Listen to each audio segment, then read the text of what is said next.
দুই নম্বরই শুরু করছো? দুই নম্বরই ব্যবসা কবে থেকে শুরু করছো? হ্যাঁ চাচা চাচা কি হয়েছে? শান্ত হন, আমার সাথে কথা বলেন। বলেন। ও তার মানে তুমি সে নাটের গুরু?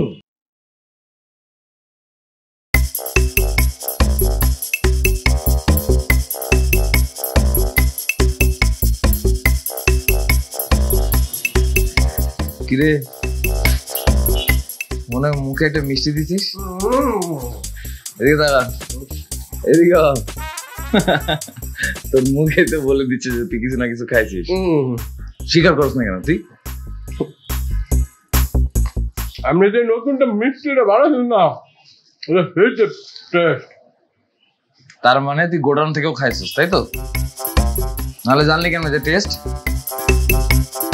মিষ্টি খাই নাই, যে মৌ আছে না, মৌ একটু খাইছিলাম। তাই তো বলি 2 কেজি আমি যদি বানাই তাহলে সেটা 1.5 কেজি কেমনে হয়ে যায়, তাই না?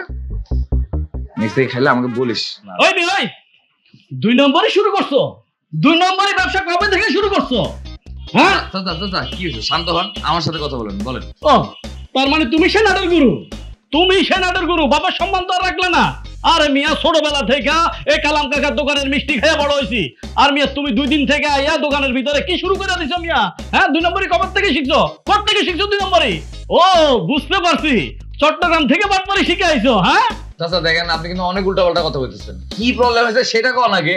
ও প্রবলেমের কথা আমার বলে দিতে হইব? হ্যাঁ আমি জানতে পারছি তুমি নাকি 7-8 দিন আগের পচা ছানা পচা আটা দিয়ে মিষ্টি বানাইতেছো। বেশি লাভের আশা, বেশি লাভের আশা, তাই না? তুমি কি একবার চিন্তা করে দেখছো তোমার দোকানের মিষ্টি খাইয়া কত মানুষ যে অসুস্থ হয়েছে, কত মানুষ হসপিটালে ভর্তি আছে? একবার জানছো? এটাও তোমার মিষ্টি, আমার টাকা আমার ফেরত দাও। ও আচ্ছা এই কথা। চাচা আপনি কি মিষ্টিটা খাইছেন? না খাই নাই। বাহ, মিষ্টি খান নাই কিন্তু একজন এসে আপনারা কইলো সিলে কান নিয়ে গেছে, আপনি লগে লগে সিলের পিছনে দৌড়ানো শুরু করছেন। আরে বাবা হাতটা দিয়ে দেখেন যে কানটা কানের জায়গায় আছে নাকি। আপনি না মিষ্টিটা খায়া তারপরে আমার কইতেন। আচ্ছা যাই হোক, এই কথা না হয় বাদ দিলাম। আপনার এই কথাটা কে কইছে? যে কথাটা বলছে সে মিথ্যা কথা বলে নাই, সে সত্য কথাই বলছে। আমি রাস্তা দিয়ে যখন মিষ্টির প্যাকেট লয়ে যাইতেছিলাম তখন কমিশনার সাহেবের মাই আমার মিষ্টির প্যাকেট দেখে বলছে যে চাচা এই মিষ্টি খেলে নাকি মানুষ মারা যাইব।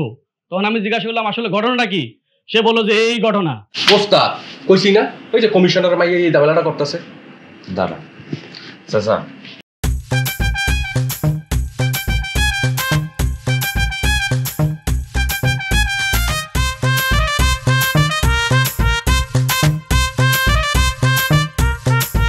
এই মাইয়া কোনোভাবেই চাইতেছে না যে আমি আমার বাপের ব্যবসাটা যাতে সামনে আরো আগায় নিতে পারি। আমার বাপের 50 বছরের ঐতিহ্য, আপনি নিজেও তো জানেন। আপনি আমার বাপের হাতের মিষ্টি খেয়ে এত বড় হয়েছে, আপনি কোন স্যার আমরা কি কখনো 2 নম্বর মিষ্টি বানাইতে পারি? এইটা থেকে ঝামেলা, বুঝছেন না চাচা? আপনি কোন চাচা? বাবারে তোমাদের এই প্রেম প্রীতি ভালোবাসা এই সব শোনার সময় আমার কাছে মোটেই নাই। চাচা আপনি আমার কথা বিশ্বাস করলেন না? বাবারে তোমাদের কোনো কথা এখন আর আমার বিশ্বাস হয় না। এক কাজ করো, তোমাদের মিষ্টিটা তোমরা রেখে দাও, আমার টাকাটা আমার ফেরত দাও, আমি অন্য দোকান থেকে মিষ্টি নিয়ে যাবো। আচ্ছা ঠিক আছে, আপনি তো নিতে চাইতেছেন না, কোনো সমস্যা নেই, আপনার টাকা দিয়ে দিতেছি। কিন্তু চাচা পরের বার যখন মিষ্টি নেবেন না, নেওয়ানোর আগে মিষ্টিটা টেস্ট করে দেন, কি কস? আচ্ছা ঠিক আছে, সেটা পরেরটা পরে দেখা যাবো, আমি এখন যাই। চাচা মনে কোনো সন্দেহ রেখে না কিন্তু।